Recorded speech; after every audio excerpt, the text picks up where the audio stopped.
Hello, hello. It's Yolanda here from Empowered Parenting. And how is everyone doing today? This is Yolanda from Empowered Parenting. I'm just going to let Instagram go because it's tricked me again.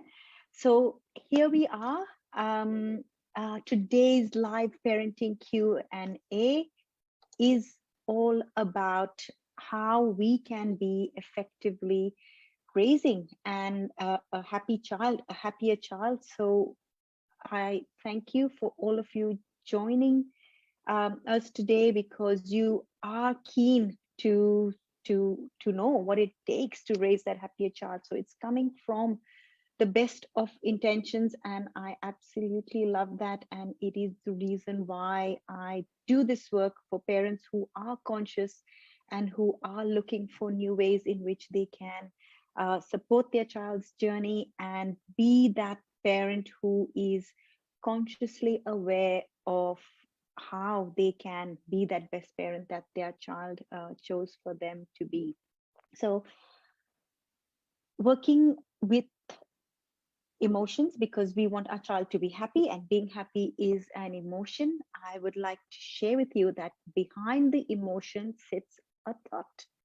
So as we become aware of our own thought and our own emotions that come up when our child is um, not responding as you would like them to, or your child is sulking when they really don't need to, your child is overthinking a negative situation, there's always two parts. Remember, in empowered parenting, we work with the parent. So we look at what emotion, we deal with the emotion from which the parent reacts. So we can release that emotion.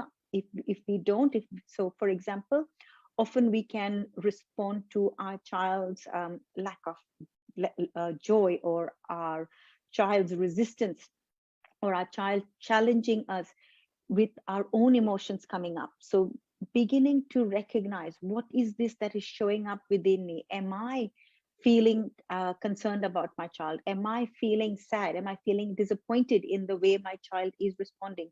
What is the thought that sits behind it? Is it the thought that I'm putting in so much of effort to make my child happy, and all my child can do is stay stuck in their own cycle of unhappiness? I am so done with their unhappiness. What is it? What is that thought? That thought is key, because the thought generates the emotion of, say, sadness, of anger, of frustration. There is the emotion. So remember, the thought is what is sitting behind the emotion that we feel, the level of concern that we feel for our child. And energetically, our child feels as we are energy. The energy we bring into our parenting is equally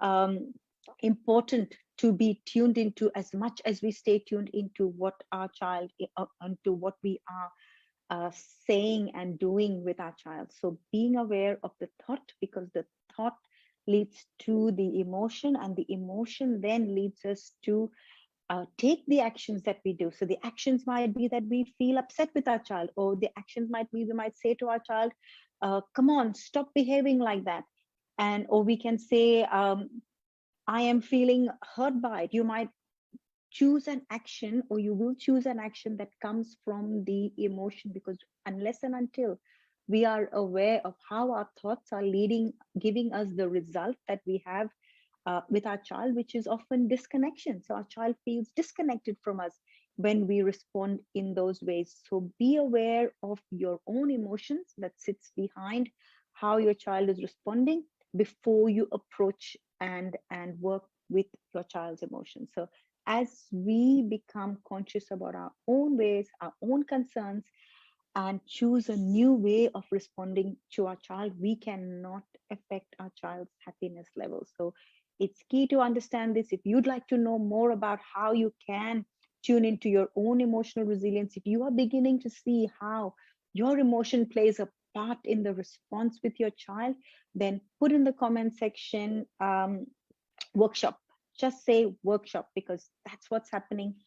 Next Tuesday is our workshop on emotional resilience for parents raising emotionally resilient kids, because we first need to do this within ourselves. So say workshop and grab your free ticket. This is a paid event. Our workshop is a 90-minute workshop that happens on a Tuesday night, once a month only. So if you'd like to get a free ticket, I am compelled. I feel the need to give that to you. So I am offering you a free ticket. You need to say workshop. There I've got people already saying workshop. Thank you, Kate. We will get you a ticket, a free ticket to the workshop. Make sure, even if you're watching this later, to say workshop, and we will reach out to you with a free ticket, because understanding the emotional component and how it affects our kids is key in us parenting our child more effectively and allowing us to really tune in to the core needs of our child. So for example, um, just speaking to a client before, her child was reacting negatively to all her efforts. They're away on a family holiday, and the child still continues to resist any plans for connection, any plans to do things that are fun, and is consistently sulking. So she's really struggling, and what she's finding herself doing as she's watching him, she's feeling this disappointment that here she is, she spent all this money on this beautiful holiday with her child. She's a single mom, and this child is responding negatively, not participating, and not and she's feeling like she's not heard. She's feeling like her holiday and her desire to be on a holiday is not being met in any kind uh, of of joy. So observing what was coming up for her was key, as she tuned into herself and acknowledged her own emotion. That's where emotional resilience comes from. As she did that, she was able to, only in that space, to tune into what her child was actually saying. Her child is struggling to keep up with all that's going on. There's so much overwhelm about being on this holiday because of their need, because she's trying to, so she's feeling a sense of responsibility and overwhelm, which was what she was able to tune into, which she couldn't do before, because she was so she was reacting so much from her own emotion. So in order to raise a happy child, we need to be able to tune in and to know what that core need is. What is it that we need to be really addressing in our child? It is not that they want to disconnect from us, they want connection, but the way they are seeking it, we can only see when we have met our own needs, when we have met our own needs for emotional resilience.